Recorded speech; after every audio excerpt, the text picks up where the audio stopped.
Hi friends, ఈ వీడియోలో మనం 1 మార్కుకు సంబంధించినటువంటి AS1 అకాడమిక్ స్టాండర్డ్ 1కి సంబంధించినటువంటి ప్రశ్నలను పరిశీలన చేద్దాం. ఇది మనకి ఈ సంవత్సరానికి సంబంధించినటువంటి బ్లూ ప్రింట్. ఈ విభాగంలో మనకు 2 మార్క్స్ వస్తాయి. ఆల్రెడీ మనం AS5, AS3లను కవర్ చేయడం జరిగింది. సో ఈ పర్టికులర్ విభాగంలో ఇది కాస్త వైడ్ రేంజ్ ఉన్నటువంటి విభాగము. ఇందులో డెఫినేషన్స్ అడుగుతారు, మరియు ఫార్ములాస్ అడుగుతారు, యూనిట్స్ అడుగుతారు, స్మాల్ ప్రాబ్లమ్స్ అడుగుతారు. సో వీటన్నిటికీ బేస్ ఏంటి అంటే ఫార్ములాస్ అనమాట. కాబట్టి ఈ పర్టికులర్ వీడియోలో మనం ఫార్ములాలను పరిశీలన చేద్దాం.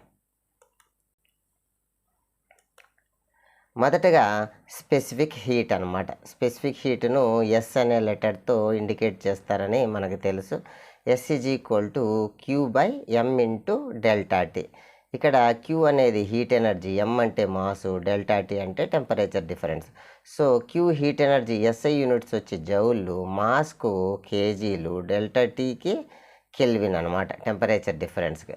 అదేవిధంగా CGS యూనిట్లు క్యాలరీలు, గ్రాము మరియు degree centigrade.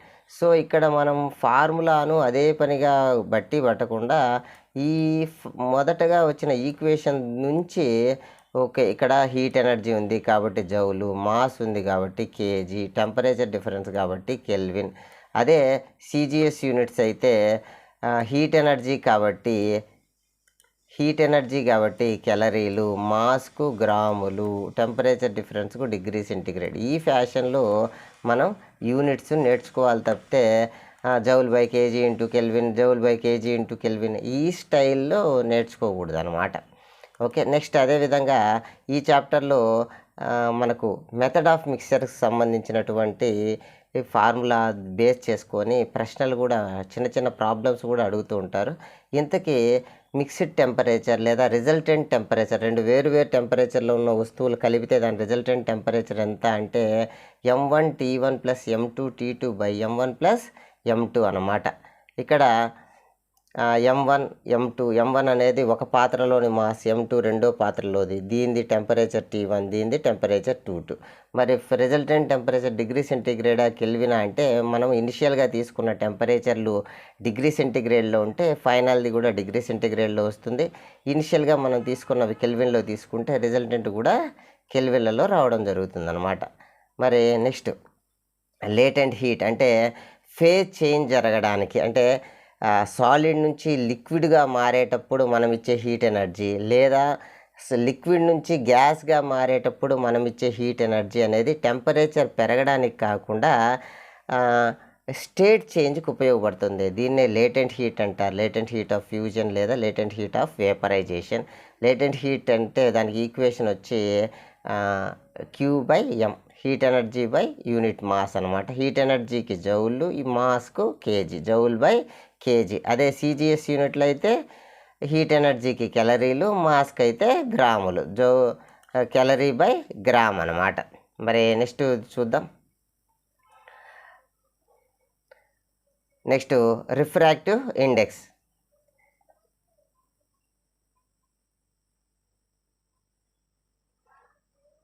Okay, refractive index అంటే C/V అనమాట.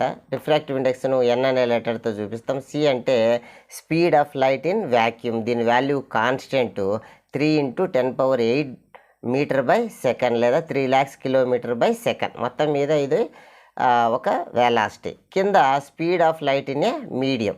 పైన వెలాసిటీ టర్మ్సే, కింద కూడా వెలాసిటీ టర్మ్సే. సో మీటర్/సెకండ్. సో పైన కింద సేమ్ రిప్రజెంట్ చేసే ఫిజికల్ క్వాంటిటీ కాబట్టి యూనిట్స్ ఒకదానికొకటి క్యాన్సల్ పోయి రిఫ్రాక్టివ్ ఇండెక్స్కు యూనిట్స్ ఉంటాయా అంటే రిఫ్రాక్టివ్ ఇండెక్స్కు నో యూనిట్స్ అనమాట. యూనిట్స్ ఉండవు.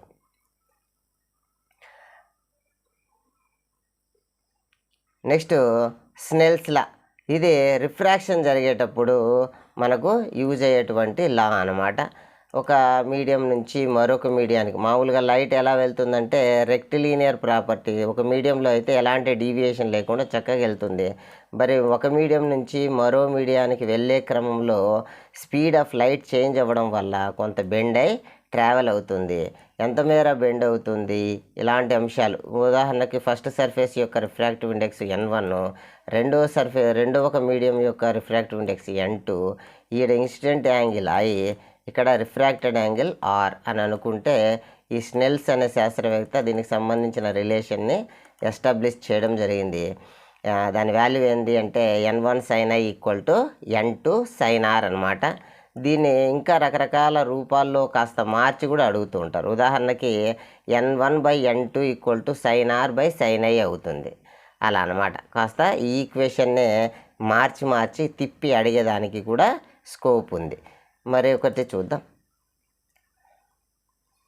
క్రిటికల్ యాంగిల్ ఇది ఎప్పుడు పాజిబుల్ అవుతుంది అంటే లైట్ డెన్సర్ మీడియం నుండి రేరర్ మీడియంకి పాస్ అయ్యే క్రమంలో ఈ క్రిటికల్ యాంగిల్ అనేది మనకు ఎదురవుతుంది. సో అంటే ఒక్కసారి మనము చూద్దాం. ఓకే, ఇది ఒక సెమీ సర్క్యులర్ గ్లాస్లో ఇక్కడ మనం లైట్ వేస్తే డెన్సర్ మీడియం, ఇది గ్లాస్ అనేది డెన్సర్ మీడియం, ఇక్కడ నుంచి సాధారణంగా కొంత బెండ్ అయి వెళ్తుంది అనమాట. అయితే ఒకానొక క్రమంలో ఒకానొక పర్టికులర్ ఇన్సిడెంట్ కాడ రెండు సర్ఫేసెస్ను మీట్ అయ్యే ప్లేస్ గుండా ఇలా పడిన లైట్ ఇలా వెళ్తుంది అనమాట. సో ఇలా రెండు సర్ఫేసెస్ యొక్క ఇంటర్ఫేస్ గుండా అప్పుడు వేసినటువంటి ఇన్సిడెంట్ లైట్ యొక్క యాంగిల్నే క్రిటికల్ యాంగిల్ అని అంటాం అనమాట. సో దీనికి సంబంధించినటువంటి రిలేషన్ మనం ఇక్కడ గమనిస్తున్నాం. ఒకసారి పరిశీలించండి.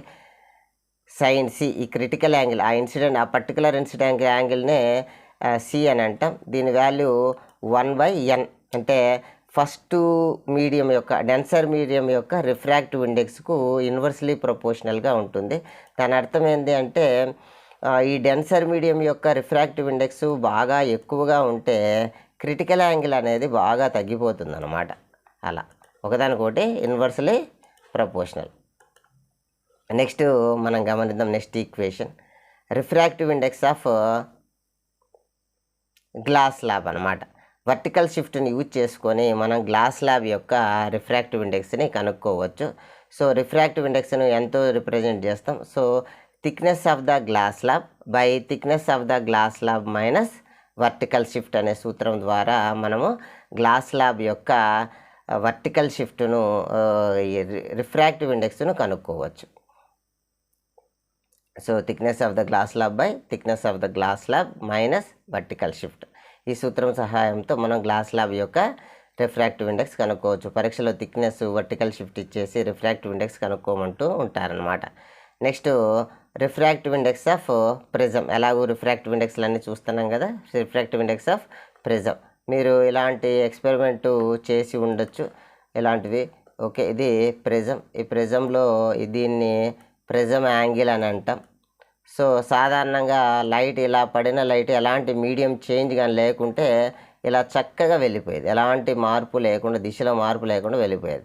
కానీ ఇక్కడ ప్రిజం ఉండడం వల్ల స్పీడ్ ఆఫ్ లైట్ చేంజ్ అయ్యి ఇలా వెళ్తుంది. సో ఇలా వెళ్ళాల్సింది కాస్త ఇలా వెళ్తుంది. సో ఈ రెండిటి మధ్య ఉన్నటువంటి యాంగిల్ తేడానే డీవియేషన్ అని అంటాం మనం. ఓకే, ఈ రెండింటిని బేస్ చేసుకొని ఇక్కడ ఈక్వేషన్ రాయడం జరిగింది. ఒకసారి పరిశీలన చేయండి. Refractive index of prism is equal to sin A + dm by అంటే మ్యాక్సిమం డీవియేషన్ అనమాట బై 2 బై sin A/2 అంటే ప్రిజం యాంగిల్ బై 2 అనమాట. అది నెక్స్ట్ లెన్స్కి సంబంధించి lens formula 1/f = 1/v minus 1/u. 1/u. F అంటే ఆ లెన్స్కి సంబంధించిన ఫోకల్ లెంత్ అనమాట. యు అనేది ఆబ్జెక్ట్ డిస్టెన్స్, వి అనేది ఇమేజ్ డిస్టెన్స్. యు అనేది ఆబ్జెక్ట్ డిస్టెన్స్, వి అనేది ఇమేజ్ డిస్టెన్స్ అనమాట. ఎఫ్ ఫోకల్ లెంత్కు వీటన్నిటి కూడా ఎఫ్కి, వికి, యూకి అని జనరల్గా సెంటీమీటర్లలో కొలుస్తూ ఉంటాం మనం.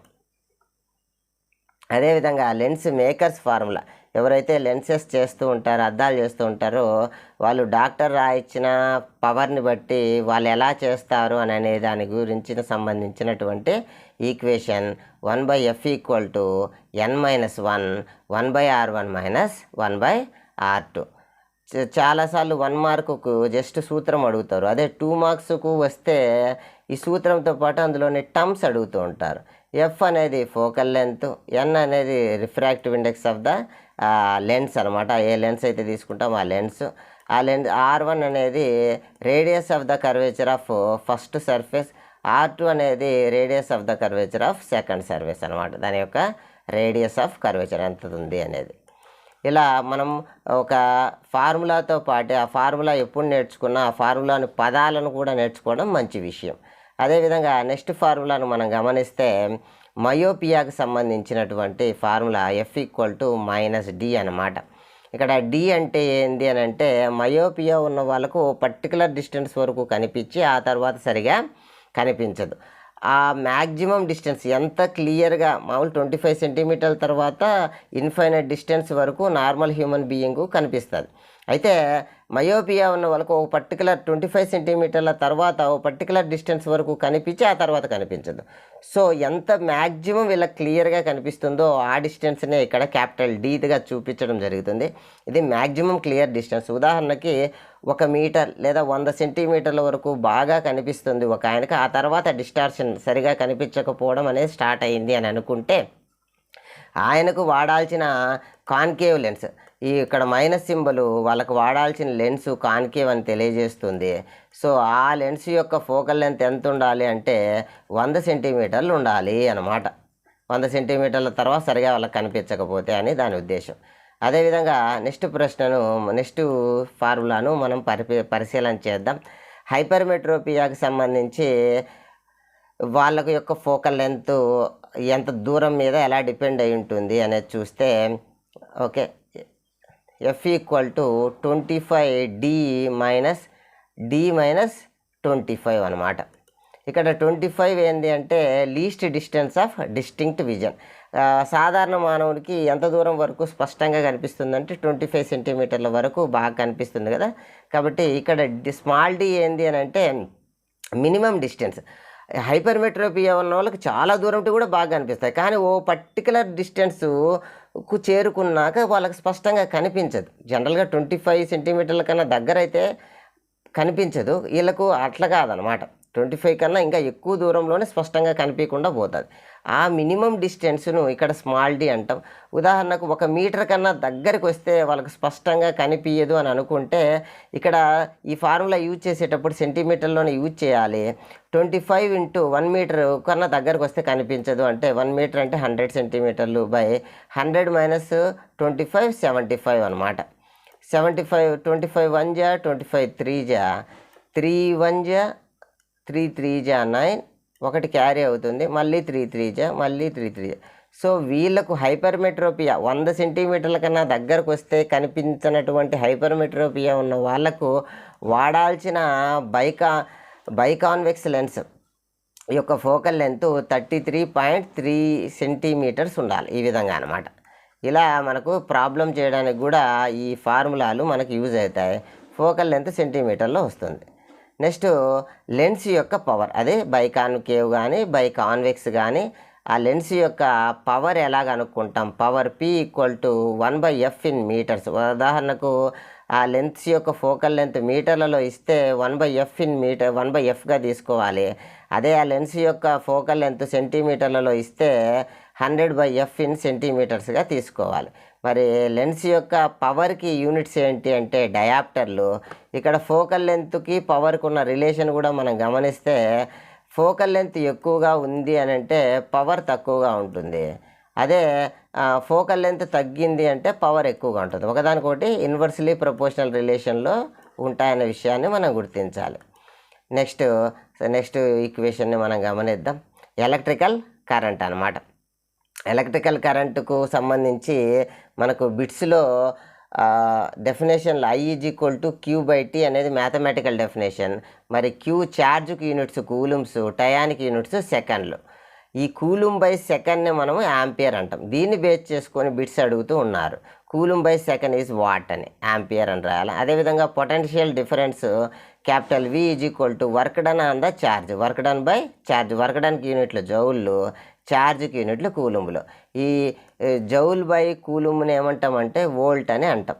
ఇట్లా మారుగా ఉన్నటువంటివి ఫ్రీక్వెంట్గా గమనించాలి. విద్యార్థులు దీని మీద దృష్టి పెట్టాలి. జౌల్ బై కూలుమ్ అంటే ఏంది, కింద ఆంపియరు, వోల్టు, ఓము ఇలా అడుగుతూ ఉంటారు. జౌల్ బై కూలుమ్ అనేది అది వోల్ట్ అనే విషయాన్ని రికగ్నైజ్ చేయగలగాలి. నెక్స్ట్ రెసిస్టెన్స్కి సంబంధించి కరెంటు, వోల్టేజ్, రెసిస్టెన్స్ ఈ మూడే కదా మనకు మామూలుగా. సో ఓమ్స్ లాను మనం ఒకసారి పరిశీలన చేస్తే ఓమ్స్ లా V = IR అనమాట మ్యాథమెటికల్ ఈక్వేషను. సాధారణంగా దీని మీద 2 మార్క్స్కు ఒక ప్రశ్న అడుగుతూ ఉంటారు.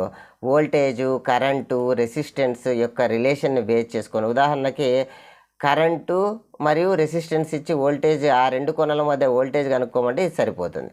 ఒకవేళ కరెంట్ కనుక్కోమన్నారు, వోల్టేజ్ కరెంట్ ఇస్తే, అలాంటప్పుడు విద్యార్థులు కొంతమంది ఇబ్బంది పడేదానికి అవకాశం ఉంది. ఈ సూత్రాన్ని కాస్త తిప్పుకోవడానికి మాకు I కావాలి అంటే I = V/R అని రాసుకోవడం కాస్త ఇబ్బంది గురవుతూ ఉంటారు. అందుకనే ఒక తమాషా త్రిభుజము చూడండి, V = IR. నాకు I కావాలి, I = ఏమవుతుంది, V/R అవుతుంది. అదేవిధంగా మనకు R కావాలి, R = ఏమవుతుంది, V/I. అదేవిధంగా V కావాలంటే V = IR. మన బేసిక్గా ఇదే నేర్చుకున్నాం, V = IR. సో I కావాలంటే V/R, R కావాలంటే V/I. ఇలా తమాషా త్రిభుజం సహాయంతో కూడా విద్యార్థులు గుర్తుంచుకోవచ్చు అనమాట. ఈ విధంగా ఓమ్స్ లాను కాన్స్టెంట్ టెంపరేచర్ వద్ద V = IR వోల్టేజ్కి మరియు కరెంటుకు ఉన్న రిలేషన్. మరి రెసిస్టెన్స్కు సింబల్ ఏంటి, రెసిస్టెన్స్కు సింబల్ ఈ విధంగా మనం చూపిస్తూ ఉంటాం. రెసిస్టెన్స్ను R అనే గుర్తుతో ఇంగ్లీష్ లెటర్తో చూపిస్తాం, దానికి యూనిట్లు ఓములు అని చెప్తూ ఉంటాం. మరి ఈ రెసిస్టెన్స్లన్నీ కూడా సిరీస్ కనెక్షన్లో ఇక్కడ చూపుతున్నాము. ఒకటో రెసిస్టెన్స్ యొక్క రెండో కొనను, రెండో రెసిస్టెన్స్ యొక్క మొదటి కొనకు, అదేవిధంగా ఇలా ఈ ఫ్యాషన్లో కనుక కలిపితే దాన్ని సిరీస్ కనెక్షన్ అంటాము. ఇక్కడ రిజల్టెంట్ రెసిస్టెన్స్ ఏమవుతుంది అని అంటే వాటి యొక్క సమ్ అవుతుంది అనమాట. R = R1 + R2 + R3. ఉదాహరణకి ఇది 2 ఓంలు, ఇది 2 ఓంలు, ఇది 2 ఓంలు అంటే రిజల్టెంట్ ఈ మూడు రెసిస్టెంట్ బదులు ఏది పెట్టచ్చు అంటే 6 ఓమ్స్ ఉన్న ఒక్కటి రెసిస్టెన్స్ను మనం ఉంచవచ్చు అనమాట. ఆ విధంగా సిరీస్ కనెక్షన్ని మనం చెప్పచ్చు. సో రెసిస్టెన్స్కు యూనిట్స్ ఓములు. అదేవిధంగా ప్యారలల్ కనెక్షన్ అయితే అలాంటప్పుడు ఎలాంటి కనెక్షన్ ఇస్తాము అనేది ఒకసారి ఇక్కడ మనం గమనించండి. ప్యారలల్ కనెక్షన్ 1/R = ఫైనల్లీ ఆరే మనం కనుక్కోవాల్సింది, బట్ 1/R = అనేది మనం తీసుకుంటాం అనమాట. సో ఇక్కడ 3 రెసిస్టెన్స్లు ఈ విధంగా అంటే ఫస్ట్ టర్మ్స్ అన్నీ ఒకవైపు, సెకండ్ టర్మ్స్ అన్నీ కూడా ఒకవైపు కలిపిన విధానాన్ని ప్యారలల్ కనెక్షన్ అంటాం. 1/R = 1/R1 + 1/R2 + 1/R3. ఈ విధంగా మనము సింప్లిఫై చేసి ఫైనల్లీ 1/Rని కాకుండా Rని కనుక్కుంటాం. ఇది ప్యారలల్ కనెక్షన్. అదేవిధంగా నెక్స్ట్ ఎలక్ట్రికల్ పవర్ అన్నమాట. పవర్ అంటే work done by time by okay. దీన్ని మనకు P = VI. V అంటే పొటెన్షియల్ డిఫరెన్స్, I అంటే కరెంట్. ఈ రెండింటి ప్రోడక్ట్ని మనము ఎలక్ట్రికల్ పవర్ అంటాం.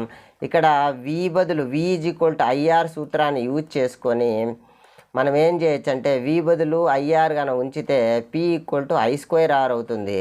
అదేవిధంగా I = V/Rని ఉంచితే V²/R అవుతుంది. ఈ రెండు కూడా పవర్ని ఇండికేట్ చేస్తాయి. ఒకసారి గమనించండి, P = VIతో పాటు I²R అనేది కూడా పవర్ని ఇండికేట్ చేస్తుంది, V²/R కూడా పవర్ని ఇండికేట్ చేస్తుంది అనమాట.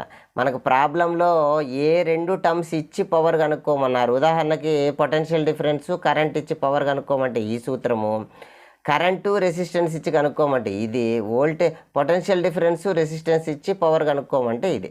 ఆ రెస్పెక్టివ్ రిలేషన్ని బట్టి మనము సూత్రాన్ని పిక్ చేసుకోవాల్సిన అవసరం ఉందన్నమాట. ఎనీవే పవర్కి యూనిట్స్ ఏంటి అంటే జేమ్స్ వాట్ గుర్తుగా, ఆ శాస్త్రవేత్త గుర్తుగా వాట్ అనేది ఇవ్వడం జరిగింది. లేదా జౌల్ బై టైమ్ = అని కూడా మనకు అడుగుతూ ఉంటారు, అది కూడా వాట్ అనమాట. నెక్స్ట్ మ్యాగ్నెటిక్ ఫ్లక్స్ డెన్సిటీ, దీన్ని B అనే లెటర్తో చూపిస్తూ ఉంటాం. B = φ/A. మరి φ అంటే మ్యాగ్నెటిక్ ఫ్లక్స్, A అంటే ఏరియా. మ్యాగ్నెటిక్ ఫ్లక్స్కు యూనిట్స్ వెబర్లు, ఏరియాకి యూనిట్లు మీటర్². ఈ వెబర్/మీటర్²ని మనం ఏమంటాము అంటే టెస్లా అని అంటాం. కొన్ని సందర్భాల్లో φ = అని అడుగుతూ ఉంటారు. φ = ఏమవుతుంది అంటే ఈ B A యువతలకు వస్తే BA అవుతుంది. మరి ఈ బీకు మ్యాగ్నెటిక్ ఫీల్డ్ లేదా మ్యాగ్నెటిక్ ఫ్లక్స్ డెన్సిటీకి ఏరియాకి మధ్య యాంగిల్ 0 ఉంటే పర్వాలేదు. ఒకవేళ ఏదైనా యాంగిల్ ఉంటే అలాంటప్పుడు మనం యూజ్ చేయాల్సినటువంటి సూత్రము BA cos θ అనే సూత్రాన్ని యూజ్ చేయాలన్నమాట. వాడి యాంగిల్ మారిపోయే కొద్దీ ఆ ఫ్లక్స్ మారుతూ ఉంటుంది. అదేవిధంగా నెక్స్ట్ ఏదైనా ఒక ఫీల్డ్లో, ఒక మ్యాగ్నెటిక్ ఫీల్డ్, ఎక్స్టర్నల్ మ్యాగ్నెటిక్ ఫీల్డ్లో Q అనే ఛార్జ్ V అనే స్పీడ్తో వెళ్తూ ఉంటే B అనే మ్యాగ్నెటిక్ ఫీల్డ్లో దాని మీద ఎక్స్పీరియన్స్ అయ్యే ఫోర్స్కు సూత్రం F = QVB. ఇది పర్పెండికులర్గా ఉన్నప్పుడు ఒకదానికొకటి, అలా కాకుండా స్పీడ్ ఆఫ్ ద ఛార్జ్కి మరియు మ్యాగ్నెటిక్ ఫీల్డ్కు పర్పెండికులర్గా కాకుండా ఎంతో కొంత యాంగిల్తో ఉంటే QVB sin θ అని తీసుకోవడం జరుగుతుందన్నమాట. అదేవిధంగా ఛార్జ్ కాకుండా కొంత కరెంట్ కానీ పాస్ అవుతూ ఉంటే, ఎక్స్టర్నల్గా ఒక వైర్లో L లెంత్ ఉన్న ఒక వైర్లో I కరెంట్ పాస్ అవుతూ ఉంటే ఎక్స్టర్నల్ మ్యాగ్నెటిక్ ఫీల్డ్లో దాని మీద ఆ వైర్ మీద ఎక్స్పీరియన్స్ అయ్యే ఫోర్స్ ఈక్వల్ బిల్ అనమాట. ఒకదానికొకటి పర్పెండికులర్గా ఉంటే, లెంత్కు మరియు మ్యాగ్నెటిక్ ఫీల్డ్ పర్పెండికులర్గా ఉంటే ఓకే, లేకుండా ఉంటే బిల్ sin θను మనం సూత్రంగా తీసుకుంటాం అనమాట. ఈ విధంగా ఎక్స్టర్నల్ మ్యాగ్నెటిక్ ఫీల్డ్లో ఎక్స్పీరియన్స్ అయ్యే ఫోర్సుకు సూత్రాలు. నెక్స్ట్ది బ్లీచింగ్ పౌడర్ అనమాట. కెమిస్ట్రీకి సంబంధించినటువంటివి మనం గమనించే ప్రయత్నం చేద్దాం. బ్లీచింగ్ పౌడర్, దీని యొక్క ఫార్ములా CaOCl2. దీని యొక్క యూజెస్ కూడా చాలా ప్రముఖంగా అడుగుతుంటారు. ఇక్కడ ఆక్సిజన్ ఉంది కదా, ఇది ఆక్సిజన్ రియేజెంట్గా వాడడం జరుగుతుంది. బ్లీచింగ్ పౌడర్ అనేది మనందరికీ తెలుసు, రోడ్స్కు అటు ఇటు యూజ్ చేస్తూ ఉంటాం కదా, కాబట్టి ఇది ఒక డిస్ఇన్ఫెక్టింగ్గా దీన్ని వాడతారని. క్లోరిన్ ఉంది కాబట్టి డిస్ఇన్ఫెక్టింగ్గా చాలా చక్కగా యూజ్ అవుతుంది. మరియు ఈ పేరులోనే బ్లీచింగ్ అని ఉంది కాబట్టి టెక్స్టైల్ ఇండస్ట్రీలో, పేపర్ ఇండస్ట్రీలో దీన్ని కలర్ని బ్లీచ్ చేయడానికి వాడతారు అనేటువంటి, ఇలా పేరుని బట్టే మనం యూజెస్ను కూడా చెప్పచ్చు. ఎనీవే ఇది ఇంకా క్లోరోఫామ్ తయారు చేయడానికి కూడా వాడుతూ ఉంటారు. అదేవిధంగా బేకింగ్ సోడా అనమాట. బేకింగ్ సోడా అనేది మనందరం కూడా ఇళ్ళల్లో వాడే దోశల సోడా పొడి. దీని యొక్క ఫార్ములా సోడియం హైడ్రోజన్ కార్బోనేట్ లేదా సోడియం బైకార్బోనేటు. దీన్ని పేరులోనే బేకింగ్ అని ఉంది కాబట్టి కేక్స్ బేక్ చేయడానికి వాడుతూ ఉంటారు అని మనం నేర్చుకున్నాం. ఇంట్లో దోశలు చేయడానికి కూడా వాడుతూ ఉంటారు. ఇది యాంటీసెప్టిక్గా మరియు యాంటీ ఫైర్ ఎస్టింగ్విషర్గా, ఇలా మరియు యాంటాసిడ్గా కూడా, మనం ఏ మందు లేదు, కడుపులో మంట వచ్చింది, దీన్ని వాడుకోవచ్చు అనమాట. ఈ విధంగా యూజెస్ ఉన్నాయి. అదేవిధంగా వాషింగ్ సోడా యొక్క ఫార్ములా Na2CO3 అనమాట. ఇందులో మనకు చూడడానికి పొడిగా ఉండి పెద్ద తడి లేనట్టున్నా కానీ ఇందులో వాటర్ ఆఫ్ క్రిస్టలైజేషన్ లాగా ఇందులో ఒక కొన్ని 10 యూనిట్ల వాటర్ మాలిక్యూల్స్ కూడా ఉండడాన్ని మనం గమనించవచ్చు. Formula Na2CO3. వాషింగ్ సోడా పేరులోనే వాషింగ్ అని ఉంది కాబట్టి డొమెస్టిక్ పర్పస్గా వాషింగ్ చేసుకోవడానికి, గ్లాసు లాంటి ఇండస్ట్రీస్లో, కొన్ని ఇండస్ట్రీస్లో వాష్ చేయడానికి యూజ్ చేస్తాం. అదేవిధంగా పర్మనెంట్ హార్డ్నెస్ ఉన్న వాటర్ని పోగొట్టడానికి యూజ్ అవుతుంది. ఇలా రకరకాల యూజెస్ ఉన్నాయన్నమాట. ఇలా లాస్ట్లో వాటర్ మాలిక్యూల్ ఉన్నటన్నీ కూడా ప్రముఖంగా అడుగుతున్నారు కాబట్టి మరొకటి చూస్తే జిప్సమ్ యొక్క ఫార్ములా చూస్తే కాల్షియం సల్ఫేట్ మరియు 2H2O, CaSO4 2H2O అనేది జిప్సమ్ యొక్క ఫార్ములా. ఈ జిప్సమ్ నుంచే మనకు ప్లాస్టర్ ఆఫ్ ప్యారిస్, POP అంటే ప్లాస్టర్ ఆఫ్ ప్యారిస్, దీని యొక్క ఫార్ములా CaSO4 ½ అనమాట. దీన్నే ఈ POP ప్లాస్టర్ ఆఫ్ ప్యారిస్నే సాధారణంగా కాల్షియం సల్ఫేట్ హెమీహైడ్రేట్ అని కూడా అంటూ ఉంటారు. హెమీ మీన్స్ హాఫ్ అని, ఇక్కడ ప్లాస్టర్ ఆఫ్ హాఫ్ కాకుండా హాఫ్ అని గుర్తుపెట్టుకుంటే ఆ ఫార్ములాలో ½ అనే ఉంది అనేది మనకు ఈజీగా గుర్తుకొస్తుంది అన్నమాట. అదే ఈ విధంగా వాటర్ మాలిక్యూల్ ఉన్న ఫార్ములాలు ఇంకా కొన్నిటిని మనం గమనిస్తే Epsom salt, last before chapter అయినటువంటి మెటలర్జీ చాప్టర్లో ఉన్నటువంటి ఫార్ములాలు, ముఖ్యమైన ఫార్ములాలు కూడా మనం గమనిస్తున్నాం. ఎప్సమ్ సాల్ట్ యొక్క ఫార్ములా మెగ్నీషియం సల్ఫేట్ మరియు 7H2O అనమాట. అదేవిధంగా కార్నలైట్ యొక్క ఫార్ములాను మనం గమనిద్దాం. కార్నలైట్ యొక్క ఫార్ములా KCl మరియు MgCl2 6H2O అనమాట. ఇక్కడ కూడా H2O ఉంది. ఇక్కడ ఈ విధంగా H2O ఉన్నటువంటివన్నీ కూడా జనరల్గా అడుగుతూ ఉంటారు. ఆ తర్వాత ఐరన్కి సంబంధించినటువంటి ఓర్లు హెమటైటు మరియు మ్యాగ్నటైట్. ఇక్కడ హేమ మేఘ అనే అక్కచెల్లెలు అని అనుకుంటే హెచ్ అనేది ముందు వస్తుంది, ఎం అనేది తర్వాత వస్తుంది. సో హేమ చెల్లెలు, మేఘ అక్క లాగా మనం గుర్తు పెట్టుకుంటే ఈ ఫార్ములాలు చాలా ఈజీగా మనం గుర్తుపెట్టుకోవచ్చు. ఎలా అంటే ఇక్కడ 2-3 ఉంది, ఇక్కడ 2-3 ఉంది, ఇక్కడ 3-4 ఉంది, 23-34 అన్నట్టు. ఇది చిన్నది, ఇది పెద్దది అన్నట్టు. సో హెమటైటు మ్యాగ్నటైటు బ్లాస్ట్ ఫర్నెస్లో మనకు ఇది ఓర్గా, ఇది ఛార్జ్గా మనకు యూజ్ అవుతుందన్నమాట. అదేవిధంగా నెక్స్ట్ ఇంకా ఫేమస్గా సల్ఫర్కి సంబంధించి కొన్ని అడుగుతూ ఉంటారు. అవి గెలీనా, పీబీఎస్, సిన్నాబార్, హెచ్జిఎస్ అన్నమాట. ఈ రెండు కూడా ఎగ్జామినేషన్ పాయింట్ ఆఫ్ వ్యూలో ఫార్ములాలు రిపీటెడ్గా అడుగుతున్నటువంటివి. సో ఇంకా మనకు లాస్ట్ చాప్టర్కి సంబంధించి కెమిస్ట్రీలో ఫార్ములాలు అడుగుతున్నది ఏంటి అంటే ఆల్కేన్స్కి సంబంధించిన యొక్క జనరల్ ఫార్ములా CnH2n+2 అనమాట. ఇవి శాచురేటెడ్ హైడ్రోకార్బన్లు, కార్బన్కు చుట్టూ 4 బాండ్లు ఉంటాయి. ఆ తర్వాత ఆల్కిన్ అంటే కార్బన్ కార్బన్ మధ్య డబల్ బాండ్, దీని యొక్క జనరల్ ఫార్ములా CnH2n. అదేవిధంగా ఆల్కైన్లకు సంబంధించి జనరల్ ఫార్ములా CnH2n-2 అనమాట. ఈ విధంగా కొన్ని మొత్తం ఓవరాల్గా టెక్స్ట్ బుక్లో సంబంధించిన కొన్ని ముఖ్యమైన సూత్రాలను మరియు వాటికి సంబంధించిన యూనిట్లను మనం ఈ వీడియోలో ప్రస్తావించడం జరిగింది. మరొక వీడియోలో స్మాల్ ప్రాబ్లమ్స్, డెఫినేషన్లతో మళ్ళీ కలుసుకున్నాం. మరిన్ని మంచి వీడియోల కోసం మన ఛానల్ని సబ్స్క్రైబ్ కాగలరు. Thank you. 1 and all.